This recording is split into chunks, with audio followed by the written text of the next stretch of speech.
Good afternoon, everyone. You've probably heard YouTube quietly paid millions to end President Trump's lawsuit over his suspension. Congress is once again playing chicken with a government shutdown, and President Trump stirring things up with an AI-generated video of Chuck Schumer and Hakeem Jeffries. Each one tells us something about the power struggles shaping our country, big tech, big government, and the future of truth itself. Welcome to Nelly Miranda.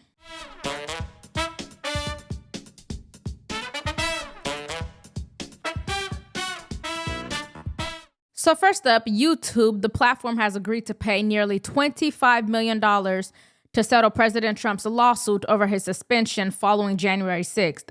Most of that money, around $22 million, is being directed to the Trust for the National Mall to fund a new White House State Ballroom project.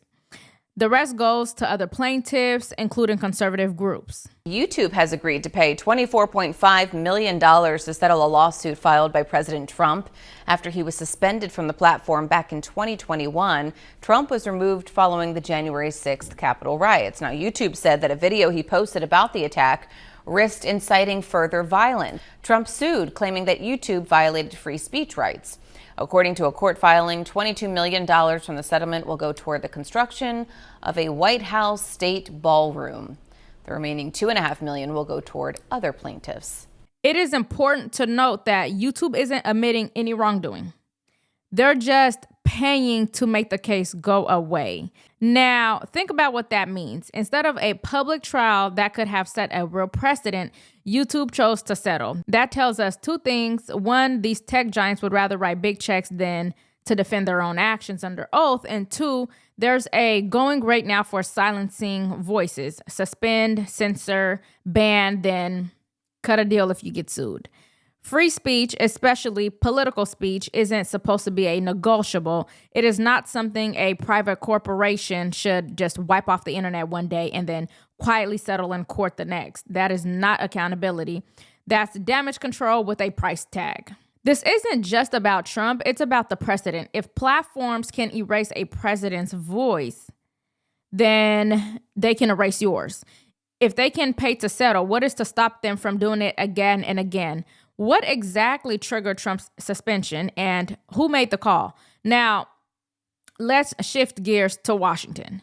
We're staring down the barrel of another government shutdown. Congressional leaders met at the White House, but the talks ended without a deal. The sticking points, spending priorities, and healthcare subsidies tied to Obamacare.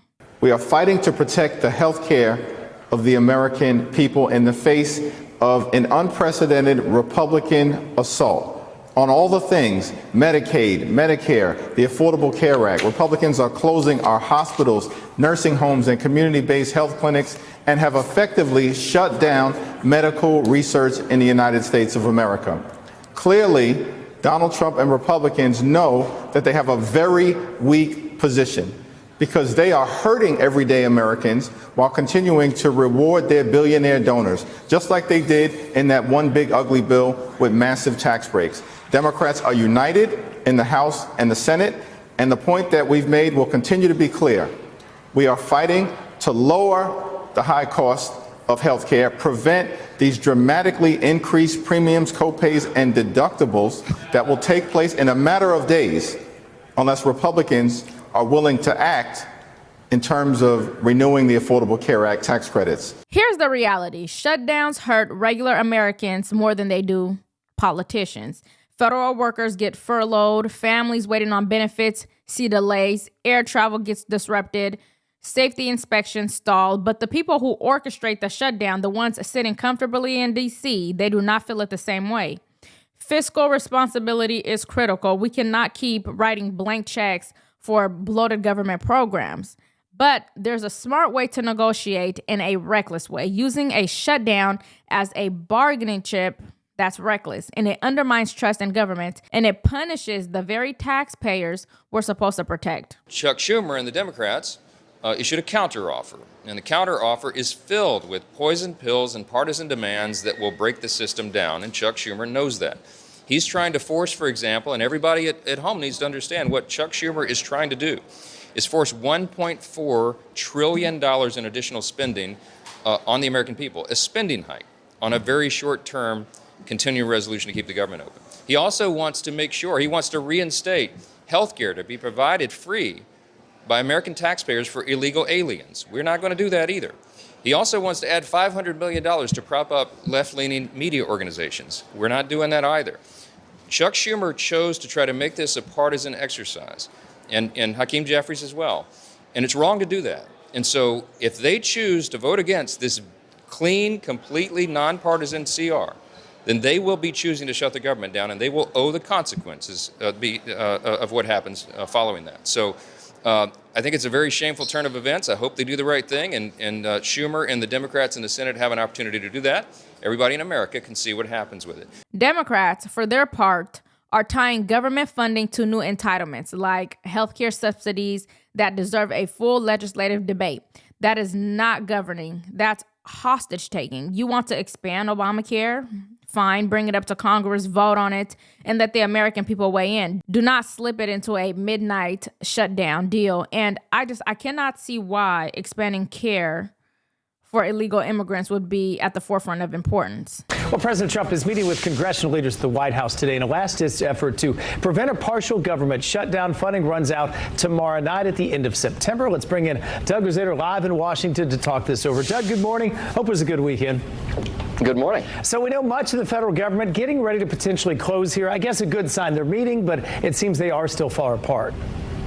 Far apart and not much time to go. So there is going to be a meeting this afternoon at the White House with all four congressional leaders, Democratic and Republican leaders from both the Senate and the House, along with the president to see if they can break bread on something. But right now, both sides are really digging in their heels. There's theoretically enough time to get a deal done, but it's going to be awfully tight. So a shutdown, it's hard to say whether it's more likely than not, but it certainly seems pretty likely right now, given the kind of time frame they're dealing with. Well, it does for sure, Doug, and obviously there'll be finger pointing if that happens. And is it one of those things, Doug, if they do shut down, maybe this could be weeks, if not longer, or might they get it a day or two after if that does happen?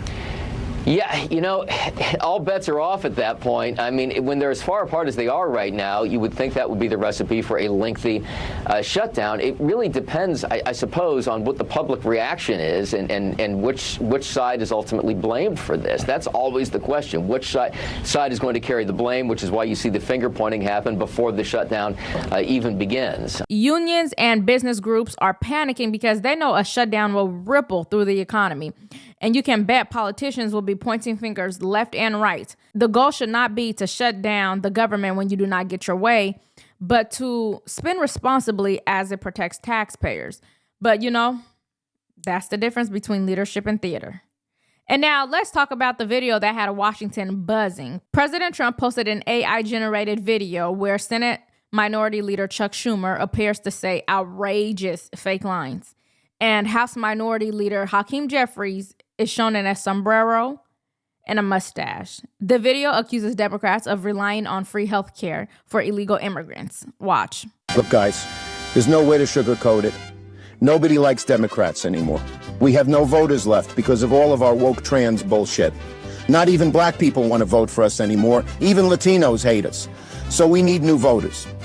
And if we give all these illegal aliens free health care, we might be able to get them on our side so they can vote for us. They can't even speak English, so they won't realize we're just a bunch of woke pieces of shit, you know, at least for a while until they learn English and they realize they hate us too.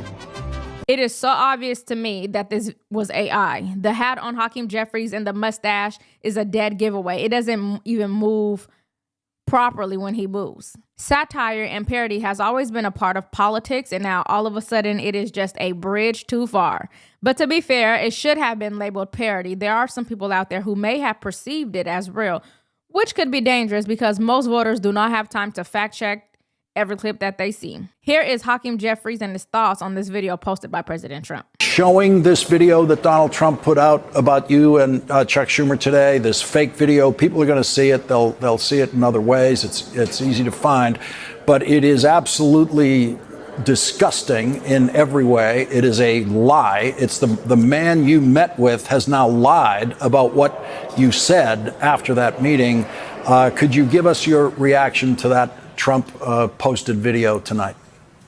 It's a disgusting video, and we're going to continue to make clear bigotry will get you nowhere. AI makes it easy to manufacture lies, and once they're out there, the damage is done. Conservatives should be very careful here because the same tools being used now could be turned against us tomorrow. Imagine deepfakes of conservative leaders spreading false quotes in the middle of an election. That would be chaos. And that is exactly why AI content should be clearly labeled. So tonight we saw 3 pieces of a bigger picture. YouTube proved that big tech would rather settle with Trump than face real scrutiny. And Congress, once again, showed how broken its priorities are by playing chicken with the American economy. And AI reminded us of just how fragile truth has become in the digital age.